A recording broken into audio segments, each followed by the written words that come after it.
प्रिय बच्चों, आज हम आरोह भाग 2 के पाठ शिरीष के फूल, जिसके लेखक हैं हजारी प्रसाद द्विवेदी जी, का पठन पाठन करने जा रहे हैं। द्विवेदी जी ने इस पाठ में शिरीष के फूलों के विषय में बताया है। शिरीष के फूलों की क्या क्या विशेषताएं होती हैं, आइए हम देखते हैं। शिरीष के फूल भीषण गर्मी में भी फूलों से लदे रहते हैं। जितने भी शिरीष के पेड़ होते हैं वो फूलों से भीषण गर्मी में भी लदे रहते हैं तथा अपनी सरलता को बनाए रखते हैं। ये चाहे जैसा मौसम हो, चाहे जितनी भीषण गर्मी हो, चाहे जितना कठोर धूप हो रही हो, कुछ भी हो, वर्षा हो, कुछ भी, कैसी भी ऋतु हो, उस ऋतु में शिरीष के फूल पेड़ों पर लदे रहते हैं और अपनी सरलता को बनाए रखते हैं, सदैव ताज़ापन महसूस कराते रहते हैं। यह कठिन परिस्थितियों में घुटने नहीं टेकते, अर्थात कहने का तात्पर्य यह है कि चाहे कितना भी आंधी आए, तूफान आए, बारिश आए या कैसा भी मौसम क्यों ना आ जाए, ये कितनी भी कठिन परिस्थितियाँ क्यों ना आ जाए, यह अपने घुटने नहीं टेकते, अर्थात अपने आप को झुकने नहीं देते हैं। वह गिरते नहीं हैं, मुरझाते नहीं हैं, सदैव अपने आप में सरलता और शुद्धता बनाए रखते हैं।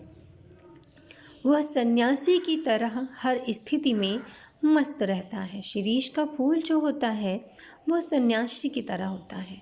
सन्यासी जैसे किसी भी प्रकार की कोई भी परिस्थिति हो, हर परिस्थिति में मस्त रहते हैं, उसी प्रकार शिरीष के फूल भी हर परिस्थिति में मुस्कुराते रहते हैं। कैसी भी ऋतु हो, कैसा भी मौसम हो, हर परिस्थिति में वह मुस्कुराते रहते हैं। वह सन्यासी की भांति ही कठोर मौसम में भी जीवित रहते हैं। जो शिरीष के फूल होते हैं बिल्कुल सन्यासी की ही भांति होते हैं। कैसी भी कठोर परिस्थिति हो जाए, कितना भी कठोर मौसम हो जाए, उस मौसम में वह जीवित रहते हैं, अर्थात शुद्ध और स्वच्छ बने रहते हैं। उनकी कोमलता बरकरार रहती है, उनकी सरलता बरकरार रहती है। जैसे सन्यासी जब तपस्या करने बैठते हैं तो किसी भी प्रकार का मौसम आ जाए, चाहे बिजली कड़के, वर्षा हो, आंधी आए, तूफान आए, उन पर किसी भी प्रकार का कोई प्रभाव नहीं पड़ता। वह अपनी तपस्या में लीन रहते हैं। इस पाठ में शिरीष के फूलों की तुलना अवधूत से की गई है। अवधूत यानी कि सन्यासी। जिस प्रकार सन्यासी अपना जीवन व्यतीत करते हैं, शिरीष के फूल भी अपना जीवन उसी प्रकार व्यतीत करते हैं। शिरीष के फूलों का जीवन काल अतीव लंबा होता है। ये ज्येष्ठ के मौसम में खिलते हैं और भादों तक इन फूलों को शिरीष के पेड़ों पर देखा जा सकता है। इस समय में बहुत से मौसम आते हैं और जाते हैं, किंतु शिरीष के फूल अपनी सरलता को नहीं त्यागते हैं। वह मौसम से अपनी नमी को चुराते हैं और अपने अंदर सरलता को उत्पन्न करते हैं। शिरीष के फूल सदैव अपने जीवन में अडिग रहने की भी शिक्षा देते हैं। अपने जीवन में कितना भी कठोरता क्यों न सहन करनी पड़े, पर दूसरों को सरलता और सुगमता, प्यार, दुलार बांटने का कार्य करते हैं। यह हमें ऐसी ही सीख देते हैं। शिरीष के फूलों की तरह ही इसी मौसम में पलाश के फूल, अल्माश के फूल, ये कितने भी फूल इस तरीके के होते हैं जो खिलते हैं, जबकि ये फूल 10 से 15 दिनों में ही मुरझा जाते हैं और झड़ जाते हैं, किंतु शिरीष के फूल झड़ते नहीं। जब तक कि उन डालों पर दूसरे नए फूल नहीं आ जाते, तब तक वो अपने आप को त्यागते नहीं हैं। अपनी डाल को त्यागते नहीं हैं। शिरीष के फूलों के द्वारा हमें यह शिक्षा मिलती है कि हम अपने आप में, अपने जीवन में कितनी भी कठोरता को सहन करें और करते हुए दूसरों को प्रेम और सौहार्द बांटते रहें, दूसरों के अच्छे के विषय में सोचते रहें। किंतु आज के समाज में ऐसे लोग देखने को नहीं मिलते।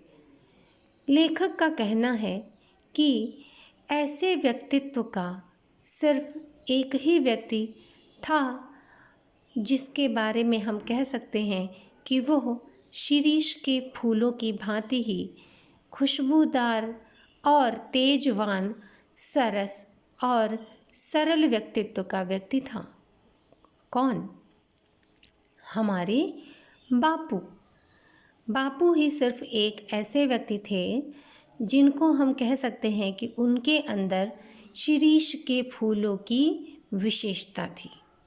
उन्होंने सदैव न जाने कितनी सारी कठिनाइयों का सामना किया और कठिनाइयों का सामना करते हुए लोगों को सदैव प्रसन्न और खुश रखने का ही प्रयास किया, दूसरों को सदैव अच्छी बातें सिखाने का प्रयास किया और सभी में हमेशा सकारात्मकता भरने का प्रयास किया।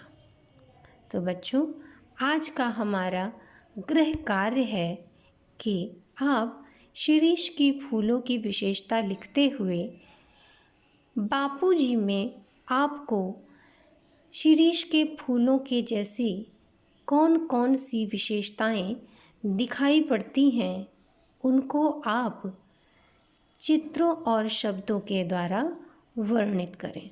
धन्यवाद।